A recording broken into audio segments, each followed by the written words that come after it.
Dan mungkin kalau teman-teman di Papua ingat ya cerita-cerita tentang Anies dibaptis, Anies dapat nama Yohanes gitu. Tentu ingat kan waktu itu zaman masa-masa Pilpres pada waktu itu, dan beruntungnya sekali kejadian itu terjadi di rumah saya, Bapak Ibu. Rumah saya di Jayapura, di Kabupaten Jayapura. Jadi ketika beliau datang ke sana yang hanya berkunjung, bahkan kunjungannya bukan dalam rangka program kerja, Pak ya, kunjungan kekeluargaan, mampir karena sedang ada agenda di sana.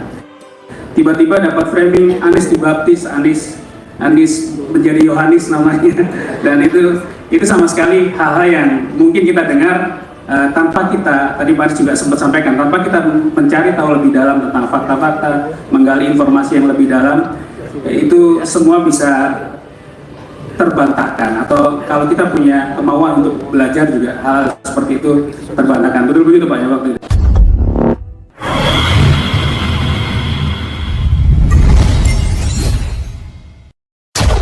Sebelumnya ramai dengan kabar yang bersifat hoax dengan narasi Anies dibaptis. Hal itu berawal dari cuitan akun Twitter @kangdede78 yang mengunggah cuitan dengan klaim Anies Baswedan diberi nama baptis.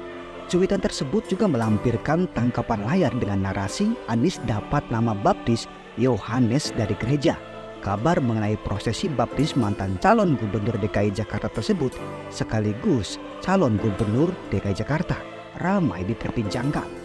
Namun hal itu langsung dibantah oleh Billy yang kebetulan menjadi pembawa acara atau moderator di acara Rakernas penutup Partai Perindo, yang kebetulan juga Anies Baswedan hadir sebagai pembicara yang diundang langsung oleh Ketua Umum Partai Perindo itu sendiri, yaitu Heri Tanu Subdijjo. Kabar hoax yang beredar tersebut kebetulan kejadian tidak jauh dari rumah Billy yang menjadi moderator, seperti apa yang dijelaskan Billy pada ribuan audiens di acara Rakernas penutup Partai Perindo. Jadi saya itu kan dengan beliau sudah hampir 10 tahun, dari 2013 waktu itu bergabung dengan Indonesia Mengajar, dan sampai dengan di Jakarta juga kita menyaksikan potret yang mungkin berbeda dengan apa yang diciptakan. Misalkan di Jakarta juga beberapa puluhan izin gereja yang Pak Anies waktu itu bantu, terus kemudian juga bagaimana puluhan gereja yang belum pernah dapat izin beliau bantu, kemudian juga ada yang namanya bantuan operasional tempat ibadah di Jakarta. Dan mungkin kalau teman-teman di Papua ingat ya cerita-cerita tentang Anies dibaptis, Anies dapat nama Yohanes gitu. Tentu ingat kan waktu itu zaman masa-masa Pilpres pada waktu itu, dan beruntungnya sekali kejadian itu terjadi di rumah saya, Bapak Ibu.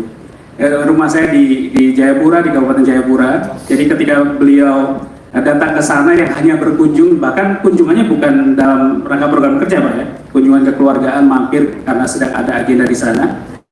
Tiba-tiba dapat framing Anies dibaptis, Anies menjadi Yohanes namanya, dan itu sama sekali hal-hal yang mungkin kita dengar tanpa kita, tadi Pak Anies juga sempat sampaikan, tanpa kita mencari tahu lebih dalam tentang fakta-fakta, menggali informasi yang lebih dalam, itu semua bisa terbantahkan, atau kalau kita punya kemauan untuk belajar juga hal seperti itu terbantahkan. Betul begitu Pak ya waktu itu ya?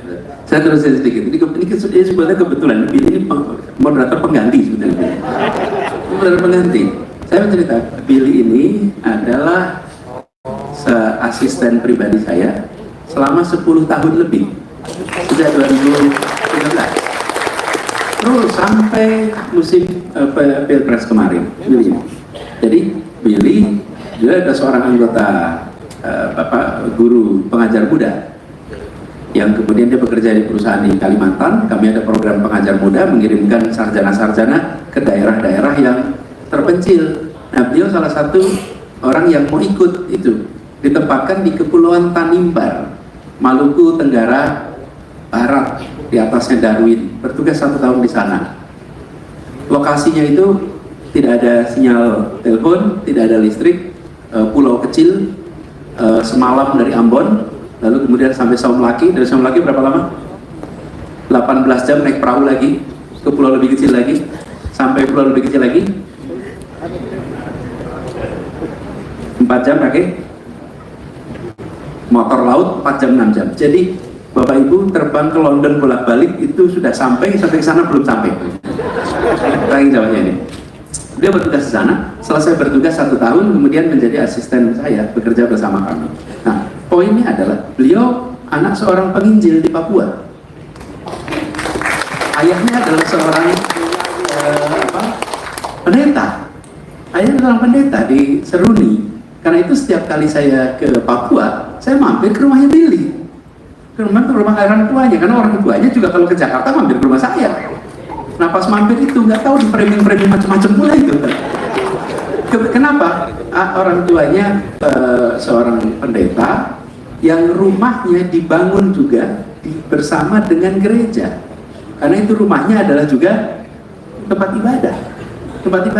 Nah, tapi kan ini semua nggak untuk diceritakan, Bapak Ibu. Masa saya mau ceritakan ini bukan air keras loh. Ini kan air nggak usah. Ya itu adalah sejarah kami yang tidak bisa dihilangkan di dalam perjalanan hidup kami. Jadi pernah ada kejadian lucu nih. Ini Billy nih. Pas lagi kampanye Pilkada Jakarta. Pakai baju putih-putih semua, waktu itu putih sama coklat. Kami mampir satu tempat pas maghrib, jadi sholat maghrib. Kami semua sholat maghrib. Billy nggak sholat maghrib kan? Di luar.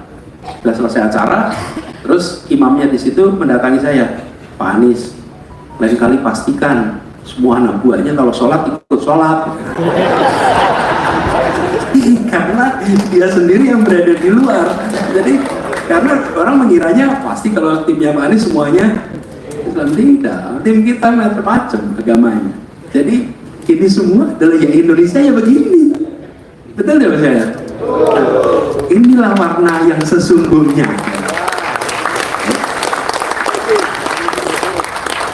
Ya, dan tapi yang lucu begini Bapak sekalian, urusan-urusan seperti ini itu lebih baik, seperti saya katakan tadi, dikira buruk ternyata baik, okay?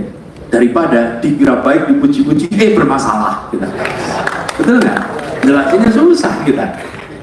Saya sangat meyakini persepsi yang dibangun berdasarkan fakta itu jauh lebih kuat daripada persepsi yang dibangun berdasarkan kata orang lain. Ini tadi persepsinya minuman keras, kata orang lain. Terbentuk persepsi, ada 5-8 orang di sini mengatakan air keras. Lalu dibantah dengan orang minum, lalu ternyata ini bukan air keras, itu fakta. Persepsi yang terbentuk karena fakta jauh lebih keras. Jangan terlalu khawatir tentang apa yang dikatakan orang-orang hari ini, tapi pikirkanlah apa yang dikatakan para sejarawan di masa depan. Gitu ya? Oke, baik. Sekalian untuk closing statement ya, Pak. Jadi sekalian, Bapak Ibu memasuki wilayah politik. Politik ini bisa memiliki beberapa makna. Satu, dipandang sebagai kekuasaan. Dua, dipandang sebagai taktik dan strategi. Tiga, dipandang sebagai policy dan kebijakan. Bapak Ibu mau pilih mana memandang politik ini? Pandang ini sebagai urusan kekuasaan, atau pandang ini sebagai urusan taktik dan siasat, atau politik sebagai kebijakan atau policy? Saya usul tonjolkan aspek yang ketiga, politik sebagai kebijakan.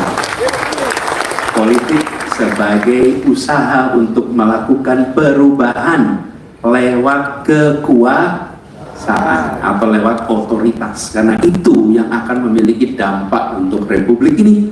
Dan Bapak Ibu berada di garda terdepan. DPRD itu garda terdepan yang senyatanya bekerja, karena langsung dampaknya kepada masyarakat dibanding kita-kita yang berada di Jakarta. Tapi yang di daerah itu punya dampak besar. Jadi saya berharap pembekalan yang di sini benar-benar membawakan Bapak bekal yang bermanfaat, dan jaga idealisme itu. Sadari bahwa di setiap kata-kata Bapak Ibu, di setiap tindakan Bapak Ibu mewakili ribuan orang di belakang sana. Sehingga bukan sekedar mewakili partai, tapi mewakili ribuan orang di belakang sana. Lalu yang kedua, jaga ambang batas dalam mengelola perbedaan. Jangan sampai perbedaan itu dol, karena kalau perbedaan tanpa batas dol, maka yang rusak adalah kepentingan bersama.